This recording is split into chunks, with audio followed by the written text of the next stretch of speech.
To order the work session at 3. Please stand for the pledge of allegiance. I pledge allegiance to the flag of the United States of America and to the republic for which it stands, one nation, under God, indivisible, with liberty and justice for all.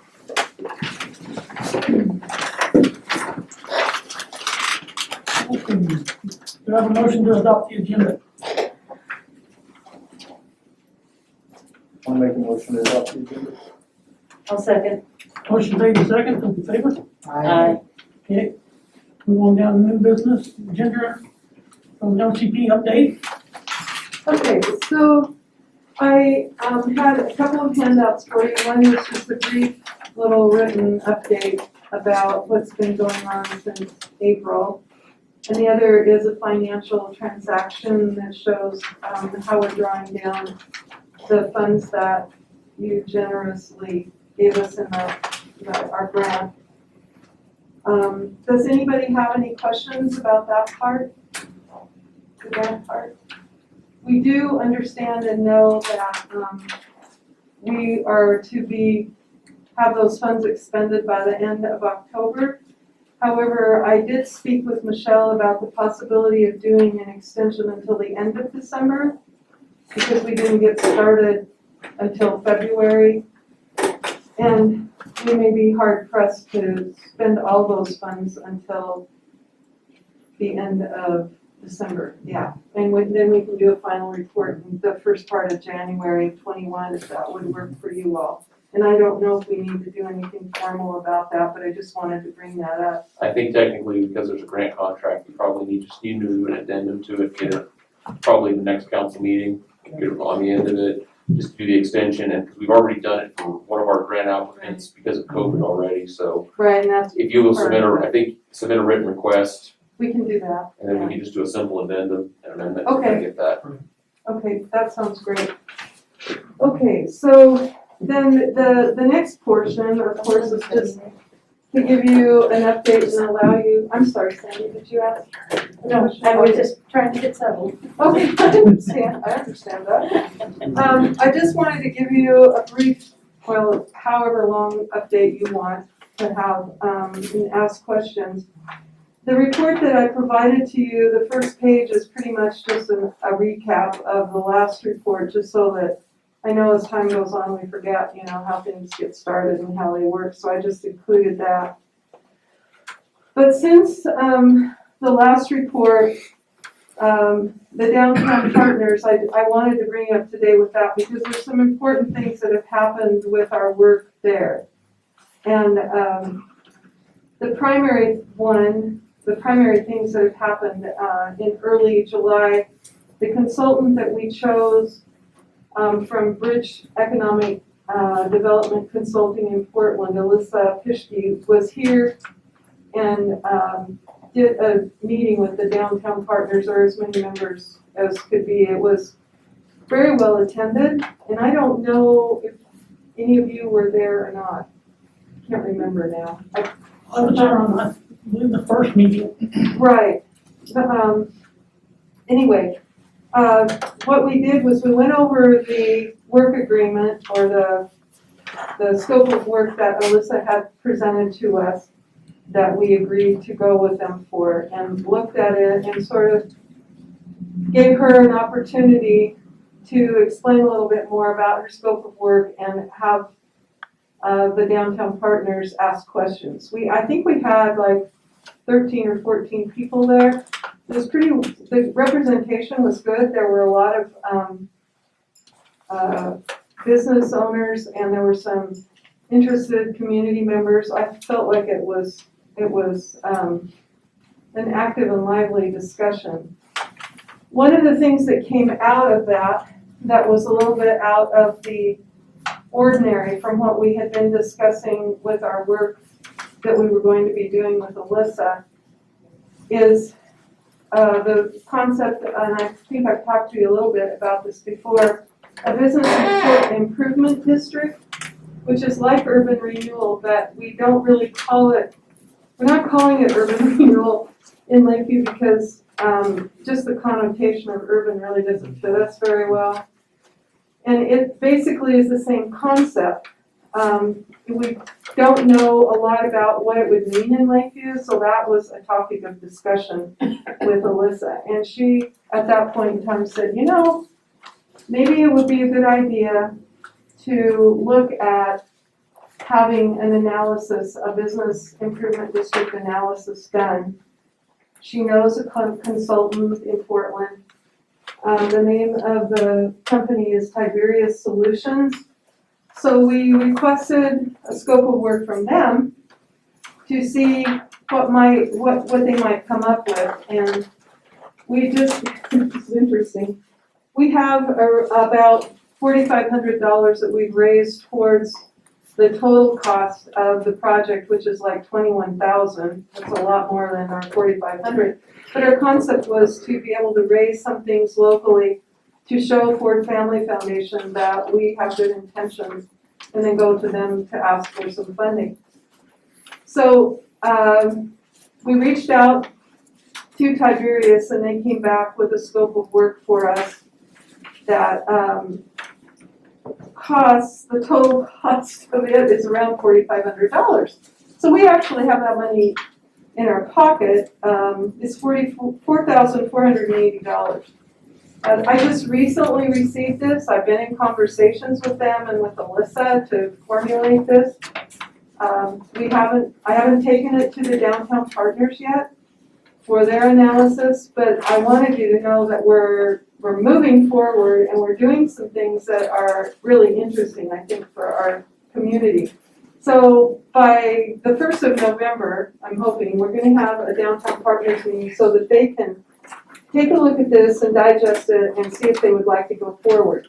We actually have that money, we're really close to having that money to be able to start out to do that if we can, and if it gets approved, and if we want to move forward with it. And that would kind of give us a little bit of a jump. The thing that we would be trading out in the downtown partners, or the scope of work that Alyssa gave us, would be an analysis of what kind of retail space we have downtown. Now that doesn't mean that we're not going to do it, that we're going to do this instead. What it means is we would do this first, possibly, if everybody feels like this is a priority. That piece, this starts getting a little complicated here, if you follow me, and if you don't, stop me and I can answer your questions. I believe I told you when I was here last time about the Brownfields project that we're applying for a second round of 3-year funding. There is more money in that grant than we have had before to do community development and to do community planning, mostly planning. So we could take that analysis of retail space and probably a lot of what we had out of Alyssa's proposal into that particular grant. We don't see the money until October of 2021. But the way that things have been going with how COVID has slowed us all down, it might not be that slow. It might be just right on time. If we don't get that grant, I'm still going to Ford Family to ask for some buy-in and some support from them, and that's going to be happening really soon. So the things that we would be asking for in from Tiberius, or that they said that they would do for us, is to identify what the boundary would be. I have no idea what that boundary would be, and I think it would be hard for us to really identify it, so they would help us draw what that boundary would be for the taxing district. And they would then also gather tax data for us so that we could really sort of have an idea or a projection of what income that tax district could generate, so that we would be able to know what we might have to spend. And what that money would basically be for, we would be able to define that to be for improvements in our downtown area, which we know that the town is really hard pressed for things like that. It can be anything from sidewalk improvements, assisting the businesses with that, because they most of them own their sidewalks in front of their businesses. It could be facade improvement, which we obviously really need, on some of our buildings. And possibly repairs, I don't know, we would be able to look at defining those things. So that's what we're looking at. So the main deliverables are a report that we would be able to use to work with our businesses and also with you folks to educate everyone about what is the business improvement district and what would it do.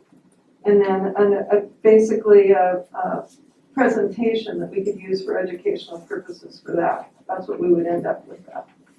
So do you have any questions about where they're going? Or where we think we might go? We don't, I mean, this is all hot off the press. Nobody has put the stamp of approval on it, but it kind of gives you an idea of what can be possible. Andrew, how does that relate to some of what you guys, some of that, a lot of that analysis you're looking at too is also for tourism, the downtown, is that correct? And that would be part of what you guys would be trying to do is beautifying Well, for additional. exactly. How do we get from, how do we get a downtown that is attractive and, you know, is a draw? I mean, we have our park up on, you know, by the swimming pool, but how do we draw them from here to there, or even to our downtown area, and give them things that, walking tours of what they can see, and spaces where they can sit and have an ice cream cone, blah, blah, blah, all those things. What can we do? So the improvement district and what we have available to them would enhance anything. And the other part of it is it would also, this project, the planning project, take a look at what buildings we have and what spaces would be possibly repurposed. That's what the retail analysis is about. How can we repurpose some of those spaces so that they are more congruent with what the needs are for businesses to move into the downtown? Because we have 2 or 3 spaces that are pretty large. We don't think that Red Rock is going to lease the Thornton's building over time for a long period of time. So that one will be available again. And then we have the old affordable fitness building, and it's actually about 200 square feet larger than Thornton. And so how do we, I mean, it's economic development and it's tourism all at the same time, because we've got to figure out how to develop and at the same time do it in a way that's congruent with what we want to see our tourists be able to do. And have some specific areas that are friendly to them. I can't even begin to tell you how much that bench right in front of the Alger Annex gets used by tourists. They come and they park in that area because for some reason there's not always a lot of cars there. And they get out and they walk their dogs and they sit on the bench. There's not a lot of places for people to do that. There are up at the park, but they don't necessarily look at the sign or something. I don't know, but I'm surprised at how many people are doing that. So if we have a little more user-friendly places, and that's what this is to help with. Help our businesses and help people find them. Any other questions? Okay. So the Alger Theater, of course, COVID has been, as you probably know, not any favors in the entertainment business. Despite the fact that the governor allowed theater venues and things, you know, entertainment venues to open back up and the bars and that sort of thing, it's very different than it was. The older theaters like ours are not necessarily configured to monitor traffic flow, foot traffic flow. Our concession area, as you know, it can get really congested. It's not, you know, user-friendly when you're looking at social distancing and all of that. And then, of course, trying to bring people into the theater and make sure. So monitoring, you know, is an issue. And then we have some small renovation that needs to happen in the concession area to make it, you know, healthy and safe for the workers and for our patrons. We haven't gotten the money yet, but we know we have gotten a grant from the Oregon Cultural Trust that will help us with the renovation, which is really good. And we didn't want to get into a big renovation piece with that, because we know we're gonna be doing the bigger renovation, and that whole area will get configured differently. But we need to do something to accommodate this, because we all really want to get back open again. Despite the fact that we could open, we've got some challenges in opening because of how we're configured. So we haven't, and our board has been pretty strong on making sure that we are a healthy business and that we don't, you know, what do I want to say? We don't Contribute to COVID. contribute to COVID. Thank you, Ken. So we are, we'll put that together. We do have a plan for how we can, or I have developed a plan of how we can get folks into the theater, but we're really looking at probably not reopening until maybe the holidays. We'll wait and see what the governor's report is in the first part of November when she comes. She has said that she will come out and decide and make some decisions about how it's going to be here forward. And then it's going to take some time for our small remodel once we get our money. So that's kind of where we are with that. But we did do, like many other businesses have, we pivoted and we came up with curbside cravings, which has been actually a lot of fun. And we have a very dedicated group of volunteers that have been helping us do that. Our aging popcorn popper gave up for the second time last week, and we threw in the towel and ordered a new one. It came yesterday. So it's going to get installed, and we'll continue doing that. And we do have plans. I'm actually kind of surprised. I know I put a little thing in there about the accidental tourists, you know, people that just happen to come by and want a tour. I had this morning, I had a guy from LA that's involved in opera, and he stopped and was taking pictures of the theater. So we did a tour, and he was just like, he really thought it was remarkable that we had something like this here and that our community was supporting it so much, so that was good. But we have, you know, we have a lot of different folks that come. We have regulars, we have people that sort of stumble by, and that has helped us tremendously with our, you know, with our operations for the theater to get through the winter, we hope. And you know, while we're really disappointed, I'm very disappointed that we haven't been able to do more, to draw more folks, but that's kind of how it has been. As you can see, we have some things that are waiting in the wings. We have a great group out of the Rogue Valley Kingston Trio Retro group that really is dying to come over, and we would really like to have in our wonderful local Rico Nova, or sort of local. We have one leg of the 4 legs of brew that want to come back, and I think we could probably entice 2 more of them.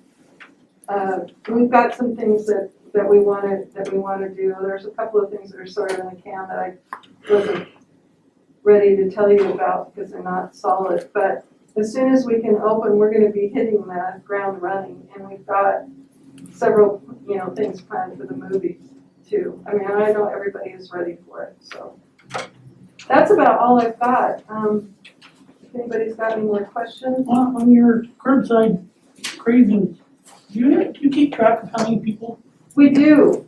I should have, that's a good point. I should have gotten my book out and looked that up. We've been averaging, when we don't have a breakdown, we've been averaging about 150 to 180 people in cars, and we've been averaging about 100 cars, or maybe a little bit more.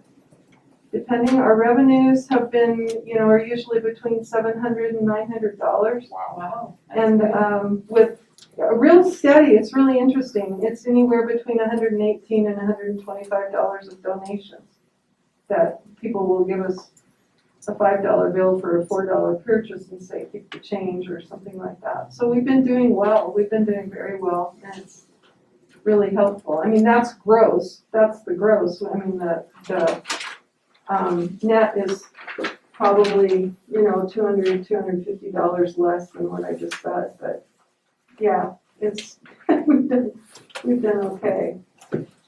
We do it about every 2 weeks. You guys aren't messing with any first run movies if you guys do reopen for a while, correct?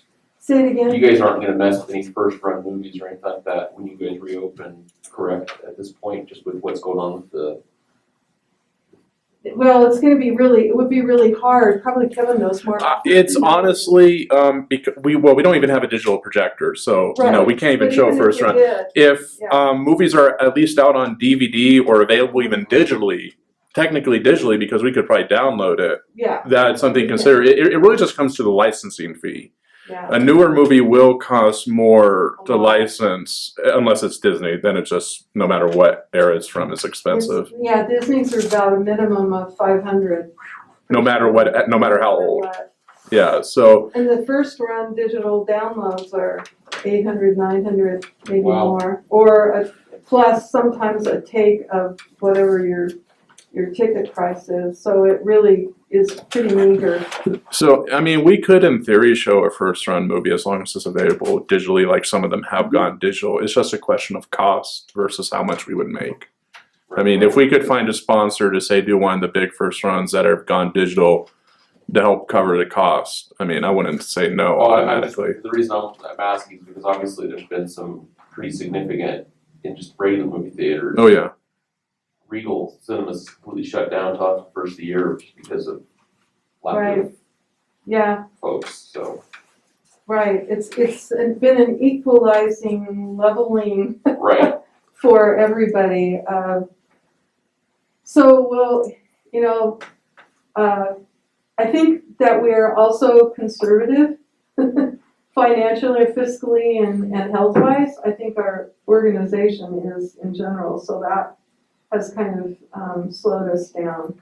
There are, most of the larger or the more, the more, tentpoles. yeah, the more notorious older theaters have remained shut. And because a lot of them are owned by nonprofits and they really don't want the liability. And I don't think that, owners do either, but we'll do the best we can. I think once we get some renovation done, that small renovation, I think we'll feel a little more comfortable about it. Because we don't wanna cause problems for our volunteers. That's the other issue, is that we've got volunteers and I don't know if that's terribly different than employees, but we really wanna respect them and their time and their energy. We appreciate what they've been doing anyway. Okay. That's all I've got. Anybody got any questions for Ginger? Okay, thank you, Ginger. You're welcome. Okay. That takes care of the work session, so we've got, do we wanna go ahead and go into the regular sessions that's set for 4 o'clock, or do we want to wait till 4 o'clock? Probably have to wait till 4, because that's what it's advertised. Okay, then we will adjourn, Head back to work if anybody wants to. we will adjourn the work session at 3:23. Got a motion to adopt the agenda. I move we adopt the agenda as presented. I'll second it. Motion made second. In favor? Aye.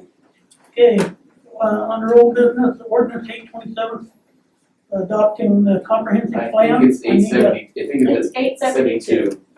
So you'll need to, I was trying to find Oh, the change in the. Backwards, okay, got it. All right, I need a motion on Mr. Mayor, point of order. adopting, on that. If you guys don't wanna do multiple readings, somebody needs to make that motion to read by title only. I'll make a motion to read by title only. Okay. Ordinance 872. I'll second. Okay, motion made and seconded, the, ordinance amending the comprehensive plan. Now that's 872? Mhm. Plan and zoning map of the town of ordinance number 776. Do I have a motion, you have a motion and seconded, those in favor? Aye. Okay, let's move on down. So Mr. So Mayor, that was, sorry, that was just to read it by title only, so now you just read it, now you just read the title of the ordinance. Yeah, now we need And to then we'll vote approve on the that. the ordinance. Okay, I move that we vote to approve ordinance number 872. Sorry, I hate to bring up a point of order. You actually need to read it, once you pass the motion, you actually need to have, the mayor needs to actually literally physically read the title of the, Oh, I can't read it with the motion. nope. Sorry, that's what I just read. You gotta do it again. Yeah, yeah, go ahead. I interrupted you, sorry. An ordinance amending the comprehensive plan map and zoning map of the town of ordinance number 776. perfect. Okay. So now make it. So that I move we approve to vote on ordinance number 872, an ordinance amending the comprehensive plan map and zoning map of town ordinance number 776. I'll second. Those in favor? Aye. Okay, now we'll move on down to B, order approving conditional use number 748 for Scott and Tanya Mobley. I move we vote on order, and the order in the matter of the approval of a conditional use permit for application number 748 by Scott and Tanya Mobley. I'll second. Motion made and second, those in favor? Aye. Okay, motion carries. Anybody have anything else? Yes, sir. Okay, we will adjourn the meeting at 4:03.